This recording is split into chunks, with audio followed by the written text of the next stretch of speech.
like to welcome you to this week's video blog. I pray that your week is going well. It's a blessing to have you with us. I'd like to open up today by talking about the recent court decision by the Supreme Court on the recent law passed in the state of Texas restricting abortions. The Supreme Court simply refused to overturn this law. What does this mean? Or this means that most of the law is intact and in force today. So again, it's a blessing to know that this nation is still willing to uphold a certain level of morality and a sanctity of life. Now, two other restrictions within this bill. Number one is abortions are not allowed after the 20 weeks of pregnancy, and also as of October 2014, so about a year from now, doctors performing abortions will require to have surgical clinics. Now, most don't meet this requirement now, and many will not meet this likely in the future. So again, this law will restrict and limit the number of abortions. So let us praise Yahweh and be glad with this recent decision and the continual refusal by many people in this nation to see morality to disappear. They are fighting the cause, and it's a worthy cause to fight.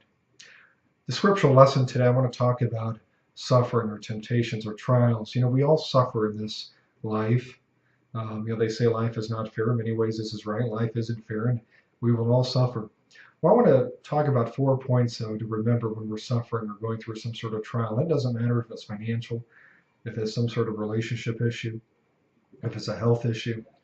No matter what the suffering is, I believe that these 4 points apply. Number one, Yahweh promises within His Word never to test us beyond our limit. He will provide a way for us to escape.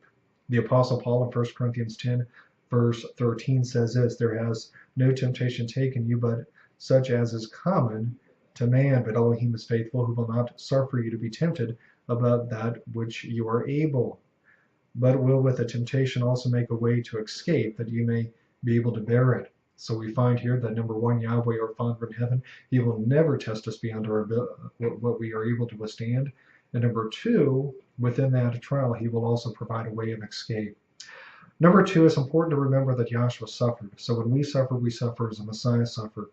1 Peter chapter 4, 12 through 14 says this, "Beloved, think it not strange concerning the fiery trial, which is to try you, as though some strange thing happened unto you, but rejoice in as much as you are partakers of Messiah's suffering, that when His glory shall be revealed, you may be glad also with exceeding joy. If you be reproached for the name of Messiah, happy are you, for the Spirit of glory and of Elohim rests upon you.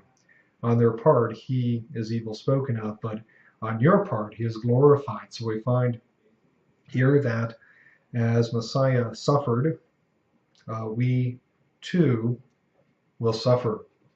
And Scripture says here that we're to rejoice when we suffer.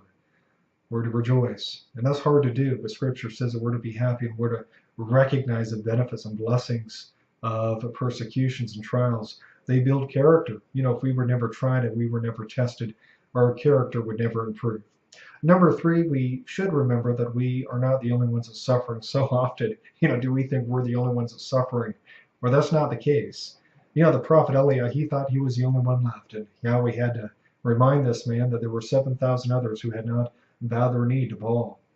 Or just in the same way, we know that there are many people suffering today, and Yahweh knows, He hears, and He will help those in need. Number four, the greatest of all the points here is the suffering is worth the result, it's worth the prize.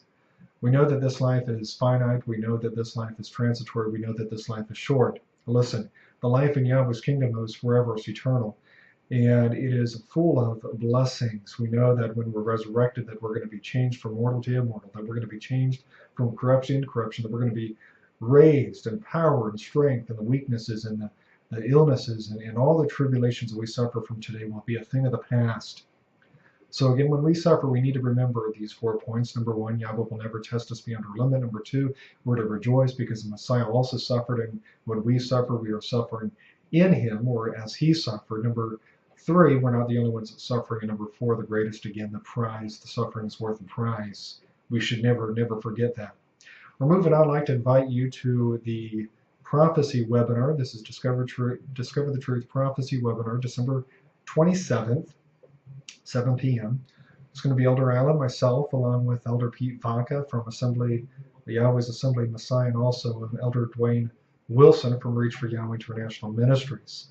In this important webinar, we're going to look at the prophetic trends that we're seeing in the world today, including the conflict, the natural disasters, the increase in immorality, and also the financial crisis we're seeing throughout this world. So we would urge you to join us for this very special free webinar. Again, December 27th, 7 p.m. Central Time. Simply go to yrm.org/live.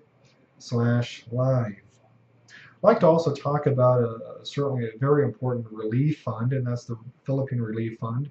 There are still many people hurting today in the Philippines, and we're working with Revival of Faith Ministries, with Deacon Rex Frank and others to assist those in need. So we would encourage you to, again, donate to this very special cause. These people are in urgent need. We know that Scripture defines this as pure religion, so we would encourage you to help with this effort. You can donate at yrm.org, or you can simply call the ministry and donate with credit card at 573-896-1000. Or before I go, I'd like to invite you to our Sabbath service. We know that there are many people out there without local fellowship. For these people and many others, we cast our Sabbath service live every Saturday at 1:30 p.m. Central Time. So we would encourage you, if you're without fellowship, to join us for this free broadcast. We have our music, our message, and our full service available. So we would encourage you to join us for Sabbath live over the internet at yrm.org/live, where I pray that this video blog's been a blessing to you. I would hope that you would join me every week. And until then, may Yahweh bless. Bye-bye.